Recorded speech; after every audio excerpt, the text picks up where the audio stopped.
Versões, interpretações e conspirações. O Curta em Cena de hoje entra no terreno das teorias, reais ou imaginárias, com os filmes O Lunático, de Bruno Lima, e Borá, de Ângelo Defante. Com narrativas bem diferentes, os curtas mostram que basta uma fagulha de possibilidade para acender a nossa imaginação.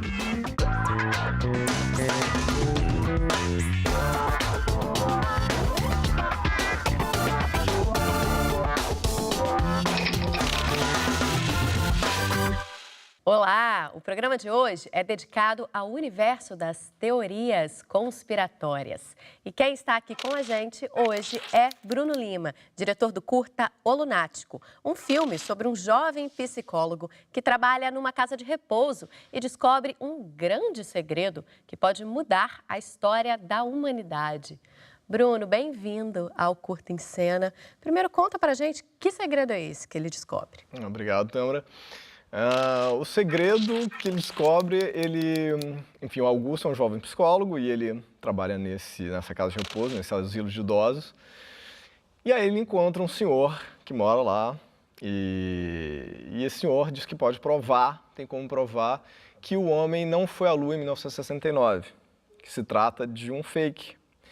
E, bom, a partir daí acontece um monte de coisas esquisitas na casa de repouso até o fim do filme. Basicamente, essa é a premissa. Essa teoria conspiratória é uma das mais famosas e difundidas de todos há décadas. Por que você viu que ainda tinha potencial para se falar sobre isso, para fazer um filme a respeito dessa história? Bom, eu acho que essa teoria... O filme não é um filme panfletário, né, que diz que o homem não foi à Lua em 1969. Eu acho que o filme não é isso na verdade, é bastante... Eu acho que teorias da conspiração, eu acho que com teorias da conspiração você pode fazer milhares de coisas, tem pano para manga para qualquer assunto, para qualquer enredo. E eu acho que consegui inserir esse tema da teoria do homem não foi à Lua dentro de um lugar muito inimaginável, que é dentro de um asilo de idosos, assim. Às vezes você ia encontrar isso dentro de um laboratório, dentro de um investigador, mas não num velhinho que mora num asilo e que pode provar que uma das grandes conquistas do homem, na verdade, é uma mentira. Enfim, como eu disse, o filme não é panfletário, ele brinca com essa história, né? Eu acho que o universo das teorias da conspiração é riquíssimo. Eu acho que até pouco tempo atrás o homem não foi à Lua era número 1. Eu acho que foi vencido agora pelos terraplanistas, né? Muita gente hoje acredita que a Terra é de fato plana.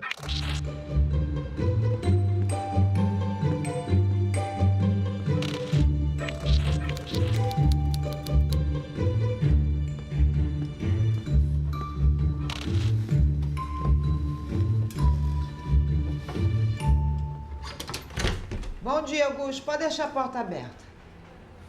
Bom dia.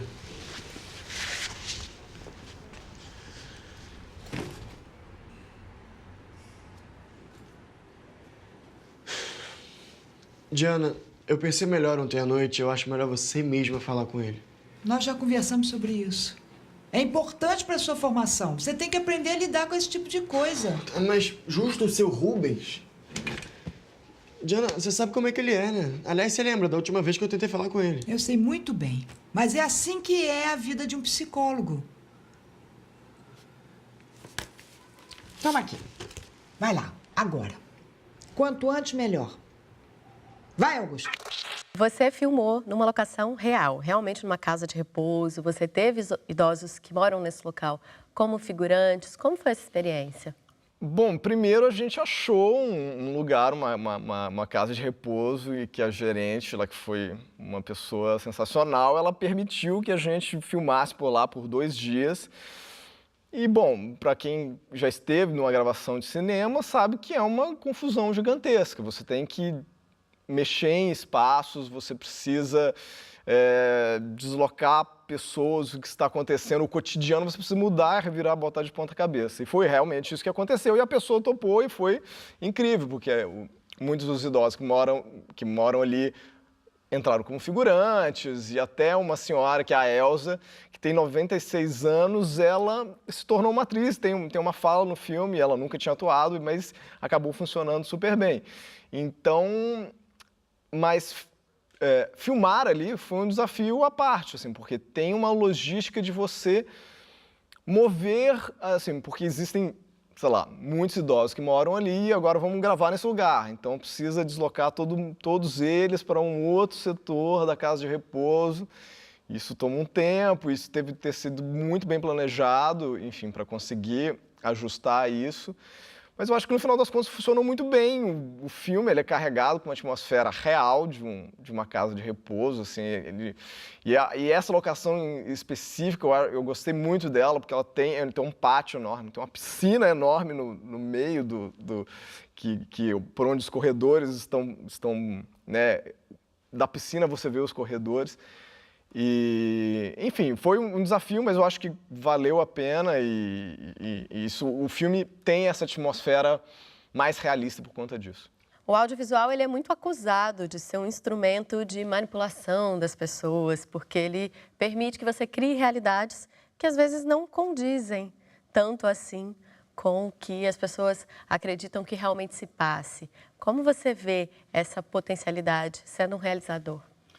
Bom, começando pelo Curto Lunático, acho que a tese fundadora do filme ali, aliás, a tese máxima de que o homem não foi à Lua, dessa teoria conspiratória, é de que o cineasta Stanley Kubrick foi a pessoa quem filmou, supostamente, aquilo que foi exibido para o mundo inteiro como o homem descendo da Lua em 1969. Ou seja, é uma ferramenta, se você pensar dessa forma, se caso a teoria da conspiração for real, é um grande problema, porque o cinema tem a capacidade de transformar uma mentira em uma realidade perigosa. E, enfim, eu acho que tem até mesmo filmes que tratam sobre essa possibilidade de você usar o cinema como um mecanismo mesmo de criar uma coisa completamente inexistente. Mas em termos cinematográficos mesmo, falando de história, eu acho sensacional que o cinema tem essa capacidade. Eu mesmo, assim, eu tenho uma predileção por histórias que, de uma forma ou de outra, nunca aconteceriam na vida real. Eu gosto de entrar no cinema e aqueles 2 horas eu esquecer de que eu sou eu mesmo, assim. Eu quero realmente afundar o meu cérebro ali na cadeira, derreter o meu cérebro, me transportar para uma outra realidade.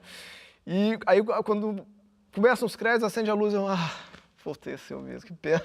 Enfim, estava tão bom ali, mas eu acho que isso, para mim, é sensacional. Eu acho que, para mim, o melhor do cinema são essas histórias que você é capaz de entrar mesmo, sair do seu corpo, assim. Esse sou eu, assim. Eu acho que, por outro lado, o cinema também é capaz de elucidar e mostrar, de denunciar situações, problemas sociais, assim, que eu acho que tem muitos cineastas que fazem um trabalho muito bom por esse lado. Então, eu acho que as coisas acabam se compensando. Eu trabalhava na indústria do cinema em Los Angeles. E eu fui convidado para fazer um trabalho muito estranho. Eu fui rodar um filme no meio do deserto, num lugar chamado Área 51. Nesse lugar, eu e a equipe fizemos um filme muito famoso, mas este filme não foi mostrado como sendo um filme. Este filme passou como sendo a verdade. Augusto, nós fizemos o filme que ficou conhecido no mundo inteiro como O Homem Pisando na Lua pela primeira vez. Tudo mentira, uma grande mentira. Eu acho que eu já li alguma coisa sobre isso. O diretor era o Kubrick, não é isso? Não, isso é coisa que esses malucos dizem hoje em dia. Tem uma curiosidade nesse filme com relação a um dos atores, né? Bom, o André de Mauro, que faz o papel do teórico da conspiração, que é um advogado que escreveu um livro, que ele realmente acredita ferrenhamente nisso e vai ajudar o Augusto a buscar, né, mais evidências. Ele é um ator, enfim, já fez novela, já fez cinema, ele é bem consolidado em sua carreira de ator, mas ele também tem uma carreira à parte, que é também de teórico da conspiração. Ele escreveu um livro, O Homem Não Foi à Lua, e ele tem um site, e engraçado, quando eu estava escrevendo o roteiro, eu acabei esbarrando no site dele e só fui saber que era dele depois, quando eu comecei a selecionar o elenco, que... Enfim, eu acabei conhecendo ele por acaso, por uma outra pessoa que conhecia ele, e a gente conversou, ele adorou a ideia, topou, enfim, e fez o filme que eu acho que pode se considerar quase como um alter ego dele, assim, mas foi muito bom.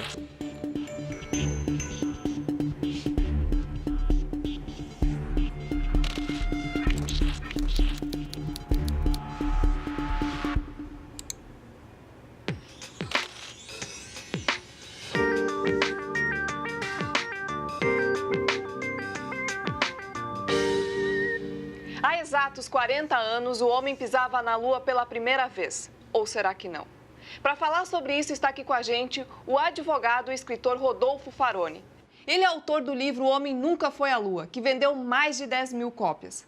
Rodolfo, antes do nosso break comercial, você falava sobre as evidências de que a ida do homem à Lua não passa de uma mentira.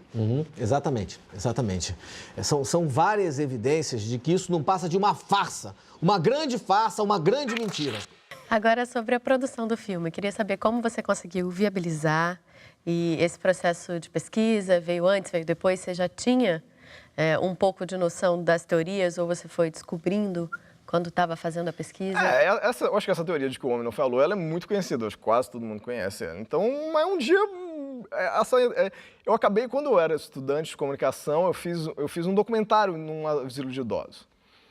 E foi a partir daí que uma ideia se juntou à outra, e aí, ao longo dos anos eu escrevi o roteiro passou por várias versões, até chegar à versão que foi filmada.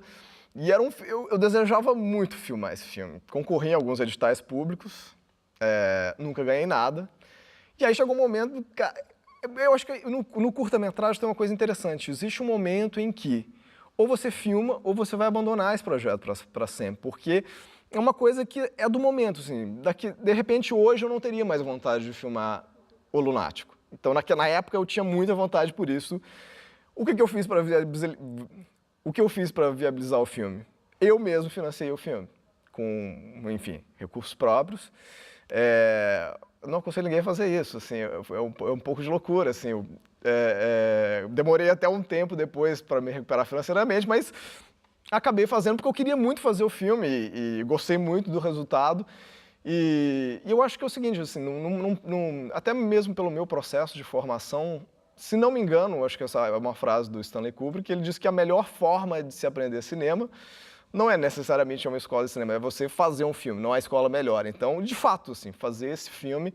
Eu nunca tinha dirigido uma ficção, eu tenho outros 2 documentários que eu dirigi, mas foi o meu primeiro filme de ficção e foi, de fato, uma escola incrível, que me ensinou muitas coisas, me deu base para outros projetos futuros que eu venha a fazer.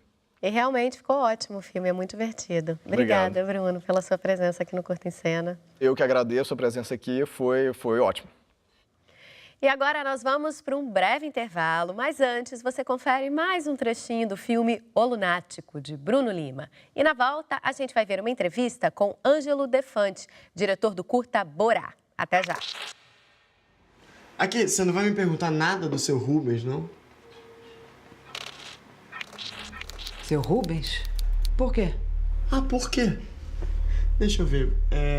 Talvez porque ontem você me mandou dar uma ótima notícia pra ele, né? Augusto, eu não tô entendendo. Seu Rubens tá morto. Como assim, morto? Ele morreu essa noite.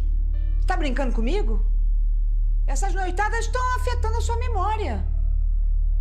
Seu Rubens morreu há 2 semanas atrás. Não tá lembrado?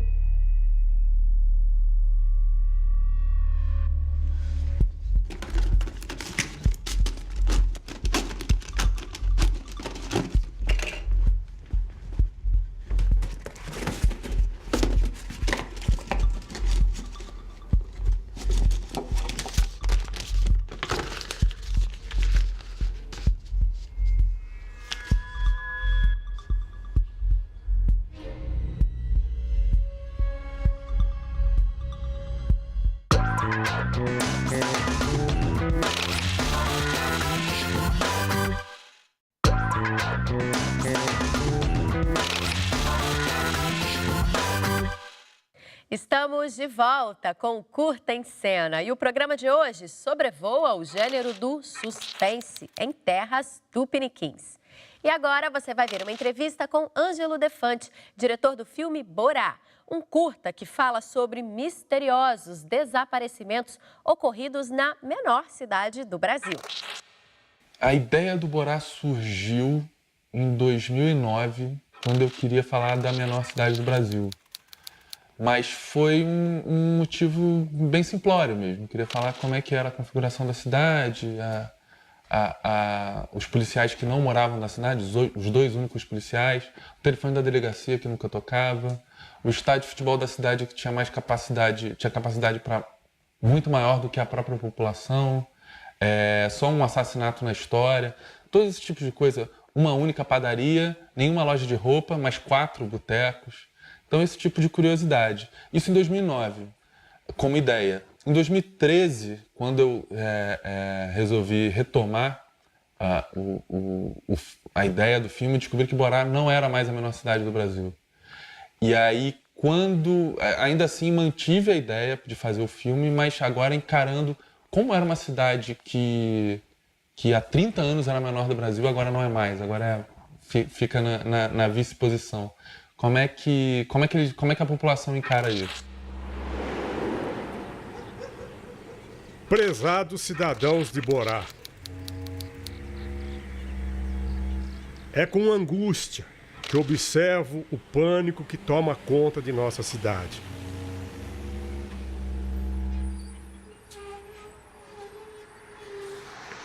Venho oferecer minha visão sobre os fatos, esperando liquidar esse clima de medo. Escrevo aos nossos 837 habitantes não apenas como candidato, mas como amigo. Alguém preocupado com o presente e o futuro da nossa pequena comunidade. Eu fui para Borá com o intuito de entrevistar a população e também o prefeito. Chegando lá, a população muito tímida, não quis muito colaborar. O prefeito começou a fugir de mim também de maneira meio inexplicável. Eu fiquei 4 dias na cidade. E durante 4 dias ele ficou fugindo da gente lá.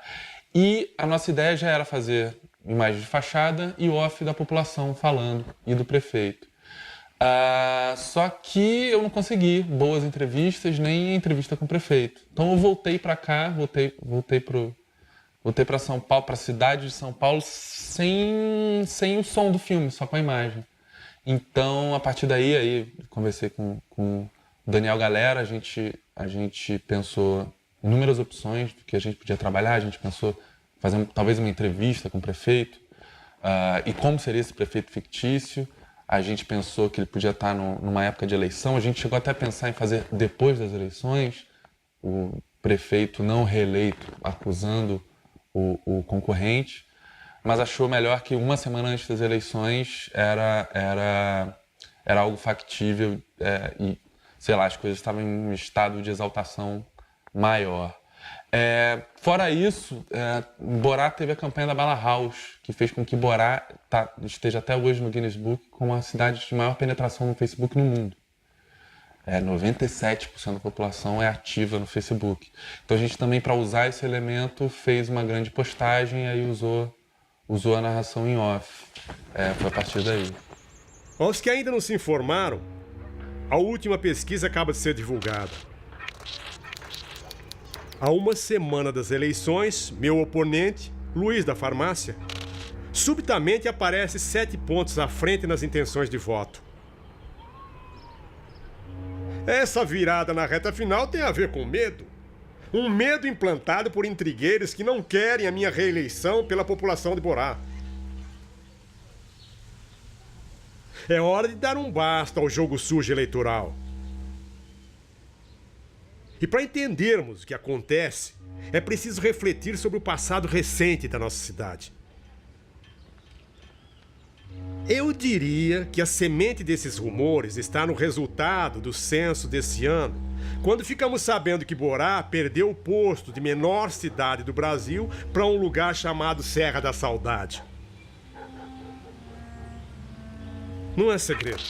Tem alguns amigos e a gente foi para Borá. Fica 4 horas de São Paulo e a gente pagou gasolina, arranjamos equipamento emprestado, essas coisas. E até também, né, o fato do filme ser só fachada, não ser algo mais rebuscado, também é um pouco para poder viabilizá-lo. A gente usa isso como um mecanismo, como ferramenta, mas também é uma resposta a um esquema enxuto de produção, né? Alguns obstáculos nos dão desafios, né? Então, como é que a gente ia driblar essa ausência de entrevista, principalmente entrevista com o prefeito, que a gente estava esperando muito. A gente tentou usar todos os dados reais, usou tudo que era realidade para criar algo ficcional. Até hoje pessoas perguntam muito se a postagem de fato existiu ou não. E que fique aí nesse limiar. O filme trafega um pouco entre ficção e documentário, entre realidade e ficção. E, na verdade, ele é um híbrido não sendo. Então, eu acho também curioso isso. Assim, toda vez que a gente deixa alguém em dúvida, acho que o filme foi bem sucedido na proposta dele. Outro orgulho foi termos novamente meios de realizar nascimentos em nossa cidade. Era inadmissível obrigar futuras mães a irem à nossa vizinha Paraguaçu Paulista para a chegada de seus tão esperados bebês. Depois de 2 décadas, voltamos a ter boraenses legítimos, nascidos no seio de nossa terra. De quebra, provamos a Paraguaçu que podemos ser mais que a cidade dormitório de uma usina de álcool. Sempre acreditei que o futuro deveria nos reservar mais do que a mesmice, especialmente para os nossos jovens que às vezes precisam ir para muito longe para sonhar e ter ambições. Confesso, porém, a surpresa ao descobrir que a perda do título com aquele acréscimo de 8 moradores fosse, para alguns, como a perda de uma inocência. A grande conversa do filme que a gente, lá em Borá, sentiu muito, era a cidade era um pouco dividida, assim. Se hoje o Brasil é meio dividido entre coxinha e mortadela, Borá era um pouco dividido em quem aprovava esses novos 9 moradores e que achava que era a modernidade chegando e que Borá tinha que encontrar a modernidade, e as pessoas que eram contra esses 9 moradores, porque eles gostavam do sossego e agora não tem mais sossego. Tem uns vídeos no YouTube que eles fizeram a campanha Eu Curto Borá. Eles foram lançar um mini drops e aí foram fazer a campanha, usar como garoto propaganda a menor cidade do Brasil, que era Borá. E aí cadastraram de criança a idoso todas as pessoas no Facebook, homologaram esse título no Guinness. E fora isso fizeram várias outras promoções, fizeram a menor maratona do mundo, que era uma volta de Borá, é só uma volta na cidade. Fizeram o Hall da Fama de Borá, Halls da Fama de Borá, que era pegar pessoas da história da cidade, fazer a senhora da esquina, o dono do boteco, e contar a história deles num espaço que eles montaram lá. E eles fizeram também um Google Street View de Borá, porque o Google Street View não chegou em Borá, então eles fizeram um vídeo, tem um vídeo no YouTube que você pode conhecer Borá inteira em talvez 2 minutos. Hoje, a Bala Halls não nos escolheria como garota propaganda como fez anos atrás, é verdade. Mas será que de fato queremos o que aconteceu aqui? Queremos ser lembrados pela volta de Borá, a menor maratona do planeta? Reconheço também que realizaram o cadastramento de todos os nossos habitantes no Facebook. Todos temos o Guinness Book em casa e todos ficamos orgulhosos em ver lá o nome de Borá registrado como a cidade de maior penetração do Facebook no mundo. Mas vocês não acham que podemos ser muito mais que isso? No começo de ontem, alertei os que ainda não perceberam. Foi bem na época do censo, povo de Borá. que os desaparecimentos começaram. Acham mesmo que é coincidência? Não parece um momento perfeito para começar uma onda de sumiços? O Curta em Cena sobre teorias e conspirações fica por aqui, mas você pode conferir os extras das entrevistas no nosso site. Semana que vem tem mais. Até lá!